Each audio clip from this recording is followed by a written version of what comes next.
대부분의 사람들은 모든 식재료를 냉장고에 보관하는 것이 좋다고 생각합니다. 하지만 냉장고에 보관했다간 오히려 맛이 변하고 식감이 떨어지며 심지어 음식의 성분이 변해 발암물질이 생성될 수 있다는 사실을 알고 계신가요? 오늘은 냉장고에 보관하면 좋은 식품과 오히려 보관하면 나쁜 영향을 주는 식품에 대해 과학적 근거를 바탕으로 알아보겠습니다. 이 영상을 시청하신 후 냉장고를 정리하여 식재료의 신선함을 더 오래 유지하고 가족의 건강을 지키는 데 도움이 되실 것입니다. 계란. 계란은 달게 낳은 직후 큐티클이라고 불리는 보호층으로 코팅되어 있습니다. 이 보호층은 계란 내부로 미생물이 침투하지 못하게 막아주는 역할을 합니다. 세척된 계란은 큐티클이 손상되기 때문에 냉장 보관이 필수입니다. 세척되지 않은 계란이라도 냉장 보관하는 것이 안전하며 실온에 두면 살모넬라균이 빠르게 증식할 수 있습니다.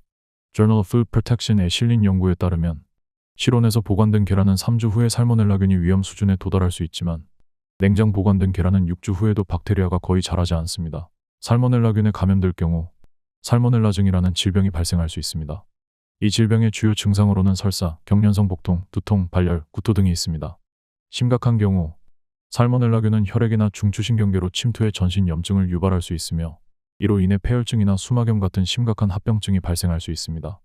이러한 합병증은 면역력이 약한 노인이나 어린이 그리고 면역 억제제를 복용하는 사람들에게 특히 위험할 수 있습니다. 감자. 감자는 보관이 까다로운 식품 중 하나입니다. 냉장 온도에서 보관할 경우 환원당이 증가하면서 유해물질이 생성될 수 있습니다. 냉장고에서 보관한 감자를 고온에서 조리할 경우 아크릴아마이드라는 발암물질이 생성될 수 있습니다. Journal of Agricultural and Food Chemistry에 발표된 연구에 따르면 환원당이 아스파라긴과 결합해 아크릴아마이드를 생성하며 이는 신경계 독성 및 유전자 변형을 유발할 수 있습니다. 아크릴아마이드에 장기적으로 노출될 경우 아크릴아마이드 중독이라는 상태가 발생할 수 있으며 이로 인해 신경계가 손상되고 감각 이상, 근육 약화 그리고 신경통과 같은 증상이 나타날 수 있습니다. 또한 아크릴아마이드는 발암물질로 분류되며 장기적으로 노출될 경우 특히 위장관, 신경계 그리고 생식계에 악영향을 미칠 수 있습니다. 일부 연구에서는 아크릴아마이드가 DNA 변형을 유발해 암 발생 위험을 높일 수 있다는 결과도 제시하고 있습니다. 빵. 빵은 냉장고에 보관했을 때 발암물질이 생성될 가능성이 있는 식품 중 하나입니다. 빵을 냉장고에 보관하면 수분이 축적되어 곰팡이가 더 빨리 생길 수 있습니다. 이 곰팡이는 곰팡이 독소 마이코톡신을 생성할 수 있으며 일부 마이코톡신은 발암성이 있는 것으로 알려져 있습니다. Food Control 저널에 발표된 연구에 따르면 곰팡이 독소는 간암을 유발할 수 있으며 특히 오랜 기간 노출될 경우 간과 신장에 심각한 손상을 입힐 수 있습니다. 따라서 빵은 냉장고보다는 밀폐 용기에 넣어 실온에서 보관하는 것이 더 적합합니다. 곰팡이 독소에 오랜 기간 노출될 경우 간에 심각한 손상을 입힐 수 있으며 특정 유형의 마이코톡신은 간암을 유발할 수 있습니다. 특히 면역력이 약한 사람들은 이 독소에 더욱 취약할 수 있으므로 빵을 냉장고가 아닌 실온에서 적절히 보관하는 것이 중요합니다. 마늘. 마늘 역시 냉장고에 보관했을 때 발암물질이 생성될 가능성이 있는 식품 중 하나입니다. 마늘을 냉장고에 보관하면 알릴설파이드라는 유기황 화합물이 변질되어 니트로사민이라는 발암물질로 변할 수 있다는 연구가 있습니다. Journal of Agricultural and Food Chemistry에 실린 연구에서는 니트로사민이 위암과 같은 소화기계 암과 연관이 있을 수 있으며 특히 오랜 기간 냉장 보관된 마늘에서 이 물질이 더 많이 생성될 수 있다고 보고하고 있습니다. 이 때문에 마늘은 서늘하고 건조한 곳에서 보관하는 것이 좋습니다. 니트로사민에 노출될 경우 위암과 같은 소화기계 암의 위험이 증가할 수 있습니다. 이는 특히 마늘을 장기간 냉장 보관할 때 발생할 수 있으며 이러한 위험성을 피하기 위해 마늘은 냉장고가 아닌 서늘하고 통풍이 잘 되는 장소에 보관하는 것이 중요합니다. 견과류. 견과류는 공기나 습도에 노출될 경우 아플라톡신이라는 강력한 독성 물질이 생성될 수 있습니다. 아플라톡신은 간에 심각한 손상을 주며 간암을 유발할 수 있는 1급 발암물질입니다. Food Control 저널에 실린 연구에 따르면 아플라톡신은 고온다습한 환경에서 잘 자라기 때문에 견과류는 반드시 냉장 또는 냉동 보관해야 합니다. 견과류를 진공 포장기나 지퍼백에 넣고 공기를 최대한 뺀 후 냉장 보관하는 것이 안전합니다.